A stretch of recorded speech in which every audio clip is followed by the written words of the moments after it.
میں حاضر ہوں، جی میں حاضر ہوں، کیا کوئی بلا رہا ہے؟ جی ہاں بلایا ہے۔ حضرت ابراہیم علیہ السلام نے، اللہ تعالیٰ نے فرمایا حضرت ابراہیم علیہ السلام کو، گویا پکار تو اصل میں اللہ کی ہے وہ، جی اسی وجہ سے اللہم لبیک کہا جاتا ہے، بالکل یا ابراہیم لبیک نہیں کہتے ہم، اس لیے کہ اذان دلوائی ہے، جس طرح سے حضرت محمد مصطفیٰ صلی اللہ علیہ وسلم نے حضرت بلال کو اذان کے لیے متعین کیا، وہ آواز تو اللہ کی، رسول کی ہے، بلال کی زبان سے ادا ہو رہی ہے، بالکل اسی طریقے سے یہ پکار اصل میں اللہ کی ہے۔ اس لیے ہم جناب ابراہیم، جدنا ابراہیم، ہم حاضر ہیں یوں نہیں کہتے، ہم کہتے ہیں اللہم لبیک، پروردگار ہم حاضر ہیں۔ بالکل، دعوت جو ہے وہ اللہ تعالیٰ کی طرف سے ہے اور پکارنے والے حضرت ابراہیم علیہ السلام ہے۔ مولانا صاحب آپ نے بھی بہت خوبصورت بات کہی کہ سرزمین شام سے انہیں بلایا گیا، ایک طرح سے حضرت حاجرہ علیہ السلام اور حضرت اسماعیل علیہ السلام کو جب وہاں چھوڑنے کے لیے اللہ تعالیٰ نے حکم دیا تو یقیناً اس کے پیچھے کوئی نہ کوئی مقصد کار فرما رہا ہوگا، ایک عظیم مقصد کار فرما رہا ہوگا۔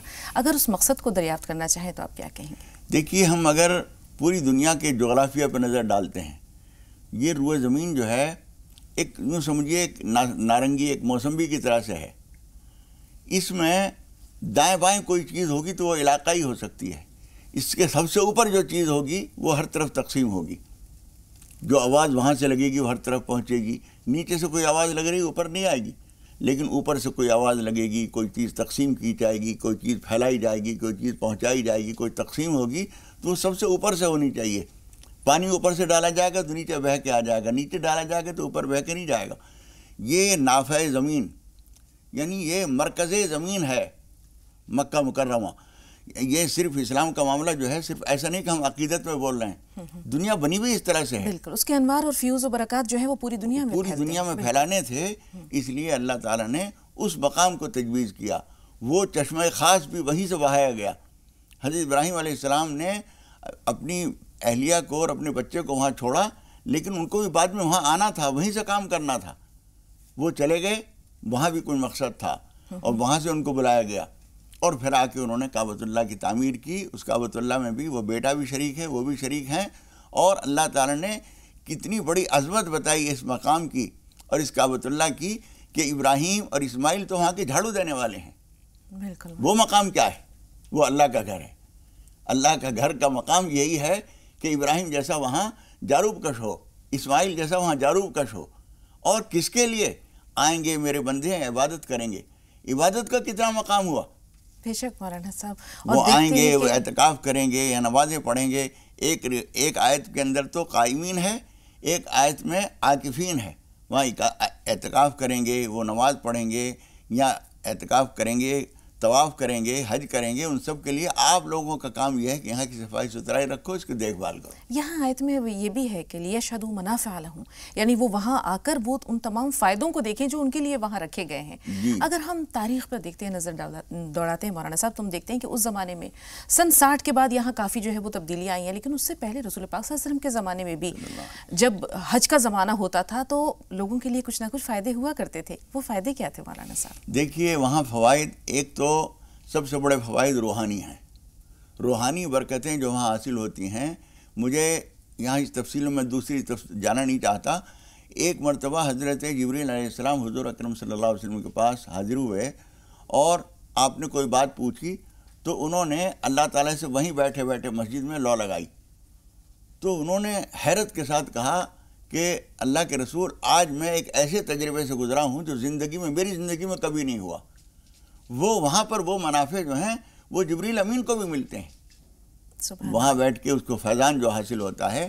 تو یہ بات میں ان علماء کے لیے جو سن رہے ہوں گے، کوئی کہے کہ تم کہاں سے بول رہے ہو، یہ مشکات کی شرح طیبی میں یہ واقعہ لکھا گیا ہے اور انہوں نے اس بات کی وضاحت کی ہے۔ تو منافع سے اصل تو روحانی منافع ہیں، جس کے لیے باقاعدہ حج کرنے والا جاتا ہے اور جا کر وہاں لبیک حاضری کا اپنا درج کراتا ہے کہ پروردگار میں حاضر ہو گیا ہوں۔ اب کسی رجسٹر میں اگر تو لکھتا ہو تو میرا نام نہ چھوٹ جائے، میں آ گیا ہوں، میرا نام لکھ لیا جائے۔ لیکن منافع دوسرے بھی ہیں، اور وہ مادی منافع ہیں، دنیاوی منافع ہیں، اس کو بھی خدا پاک نے منع نہیں کیا۔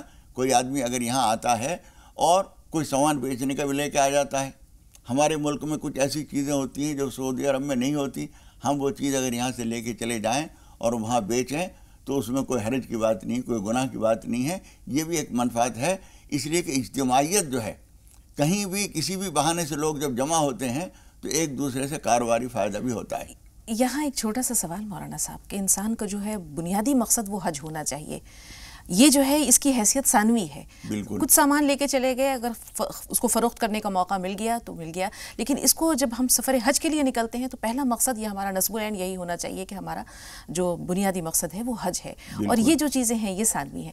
اب ہم ایک بار پھر اپنے موضوع کی طرف لوٹتے ہیں۔ آپ کو یاد ہوگا کل جو ہمارا قصہ تھا وہ حضرت ابراہیم علیہ السلام کا وہاں تک ہم نے پہنچایا تھا کہ جو نمرود نے ان کو آگ میں ڈلوایا اور آگ گلزار ہو گئی۔ پھر آپ نے اپنا وطن بھی ترک کر دیا، آپ چلے گئے حضرت سارہ علیہ السلام کے ساتھ، اپنے بھتیجے حضرت لوط علیہ السلام اور ان کی اہلیہ کے ساتھ سرزمین فلسطین یا شام جسے کہتے ہیں، کنعان میں، اور کنعان کی طرف جانے سے کے ساتھ ساتھ اب سے پہلے مصر بھی گئے۔ وہاں کا جو بادشاہ تھا، کچھ آزمائشوں کا دور اور مرحلہ ایسا تھا جس سے گزرنے کے بعد جب اس بادشاہ نے بھی جو دیکھا کہ حضرت ابراہیم علیہ السلام اللہ کے بہت برگزیدہ نبی ہیں، رسول ہیں، تو اس نے اپنی جو شہزادی یعنی بیٹی تھی اسے حضرت سارہ علیہ السلام کی خدمت میں بطور باندی پیش کر دیا، حالانکہ وہ شہزادی تھیں۔ پھر جب وہ حضرت ابراہیم علیہ السلام کی زوجیت میں آئیں تو حضرت اسماعیل علیہ السلام تولد ہوئے۔ کچھ عرصے بعد اللہ تعالیٰ نے حضرت ابراہیم علیہ السلام کو یہ حکم دیا کہ وہ اپنے شیرخوار بچے اور اپنی اہلیہ حضرت ہاجرہ علیہ السلام کو سرزمین حجاز میں جا کر چھوڑ دیں۔ دونوں بچوں اپنے بچے کے ساتھ اور بیوی کے ساتھ حضرت ابراہیم علیہ السلام آگے سرزمین حجاز، اور یہاں حضرت ہاجرہ علیہ السلام نے جب ان سے یہ دریافت کیا کہ آپ ہمیں کس کے سہارے چھوڑے جا رہے ہیں، کیا یہ اللہ کا مقصد ہے؟ تو حضرت ابراہیم علیہ السلام نے کہا کہ ہاں یہ اللہ کا مقصد ہے، اللہ تعالیٰ کا یہ حکم ہے۔ ایک مشکیزے میں پانی تھا، چند کھجوریں تھیں تھوڑی سی، وہ وہاں رہیں۔ حضرت ابراہیم علیہ السلام چھوڑ کر جب واپس لوٹ رہے تھے تو انہوں نے ایک بہت پیاری دعا کی تھی اللہ تعالیٰ سے، اس دعا کے بارے میں بتائیے مولانا صاحب۔ جی ہاں، پہلے تو ان کے سوال کے جواب میں جو حضرت اسماعیل کی والدہ نے جو جواب دیا تھا وہ بہت اہم جواب ہے۔ انہوں نے جب یہ پوچھا تم یہاں جنگل بیابان میں ایسی جگہ جہاں کوئی پانی نہیں، کوئی درخت نہیں، سائے کا انتظام نہیں، کھانے کے لیے کچھ نہیں، پینے کے لیے کچھ نہیں، یہ پانی ایک مشکیزے کا کب تک چلے گا، یہ کھجوریں کب تک ساتھ دیں گی ہمارا، تو کس پہ چھوڑ کے جا رہے ہیں؟ انہوں نے کہا اللہ کا حکم ہے۔ تو انہوں نے فرمایا تھا اذن لا یضیعنا، اگر اللہ کا حکم ہے تو پھر ہمیں وہ ضائع نہیں کرے گا، اور خدا پاک نے دکھا دیا، ضائع نہیں کیا۔ جو پانی کی ضرورت بچے کے لیے تھی وہ پانی اس کی اتنی وافر مقدار میں دیا کہ دنیا کو کوئی کنواں اتنا پانی نہیں دیتا جتنا زمزم کا چشمہ پانی دیتا ہے۔ اور اس کے بعد انہوں نے وہاں جو قربانی دی، اور وہاں اس کے لیے اللہ تعالیٰ نے جو بھیج دیا لوگوں کو، ایک آبادی بھی ہو گئی، اس میں اللہ تعالیٰ نے فرمایا کہ ہم یہاں ثمرات یجبا الیہ ثمرات کل شیء من لدنا، ہر چیز کے پھل، ہر چیز، ہر نعمتیں، تمام سبزیاں، ہر چیز ہم یہاں بھیجیں گے، تمہیں یہاں رہنے میں کوئی پریشانی نہیں پیش آئے گی۔ بالکل، اور انہوں نے چلتے چلتے اللہ سے یہ اپنی ایک طرح سے لاچاری کا اظہار کیا تھا کہ ربنا انی اسکنت من ذریتی بواد غیر ذی زرع عند بیتک المحرم، کہ اے اللہ ربنا لیقیموا الصلاۃ فاجعل افئدۃ من الناس تہوی الیہم، لوگوں کے دلوں میں ان کی محبت پیدا کر دے، وارزقہم من الثمرات لعلہم یشکرون، اور ان کو ہر طرح کے پھل اور ضرورتیں اور سہولتیں ان کو عطا فرما۔ آج یہی بات ہے کہ ہر آدمی تمنا کرتا ہے کہ میں کسی طرح سے بھی میں وہاں پہنچ جاؤں، پر لگ جائیں تو اڑ کے پہنچ جاؤں مکہ معظمہ اور مدینہ منورہ۔ یہ جو اللہ تعالیٰ سے انہوں نے دعا کی تھی کہ ان کے دلوں میں لوگوں کی محبت پیدا کر دے، وہ محبت اللہ تعالیٰ نے اس طرح سے پیدا کی کہ ہر شخص وہاں حاضری کی تمنا کرتا ہے اور وہاں پہنچتا ہے تو یہ سمجھتا ہے زندگی کا سب سے بڑا مقصود حاصل ہو گیا۔ بالکل مولانا صاحب، اگر ہم آج دیکھیں کہ جس طرح حاجی وہاں پہنچے ہیں جوق در جوق دنیا کے کونے کونے سے، سب کے سب ایک لباس میں، ایک انداز میں، ایک طرح کے کلمات، ایک طرح کی آرزویں، ایک طرح کی تمنائیں دلوں میں لیے، تو یہ جو وہاں اجتماعیت ہے یہ ہمیں کیا پیغام دے رہی ہے مولانا صاحب؟ دیکھیے اجتماعیت جو ہے اس کے کچھ مسائل و مشکلات بھی ہوتی ہیں اور کچھ سہولتیں بھی ہوتی ہیں۔ سہولتیں تو یہ ہیں کہ ایک دوسرے سے سیکھنے کا موقع ملتا ہے، ایک دوسرے کو دیکھ کے سبق ملتا ہے۔ آدمی ایک ہی صف میں کھڑے ہو گئے، محمود و عیاض، نہ کوئی بندہ رہا نہ کوئی بندہ نواز، وہاں بادشاہ ہو یا فقیر ہو، دولت مند ہو، بہت غریب ہو، ایک تہمد نیچے بنا ہوا ہے، ایک چادر اوڑھے ہوئے ہیں، کوئی فرق نہیں، کوئی امتیاز نہیں۔ کالا جو قدرت نے بنا دیا وہ تو کالا اور گورا نظر آئے گا، ورنہ لباس سے کوئی فرق نظر نہیں آئے گا۔ بادشاہ بھی ہوگا تو وہی دو لباسوں میں ہوگا، دو چادروں میں، یہ ایک خاص چیز نظر آتی ہے۔ دوسرے کہ وہاں جب ہم پہنچتے ہیں تو ایک دوسرے سے مل کر فائدے حاصل ہوتے ہیں، ان کے علم سے فائدہ اٹھاتے ہیں، ان کی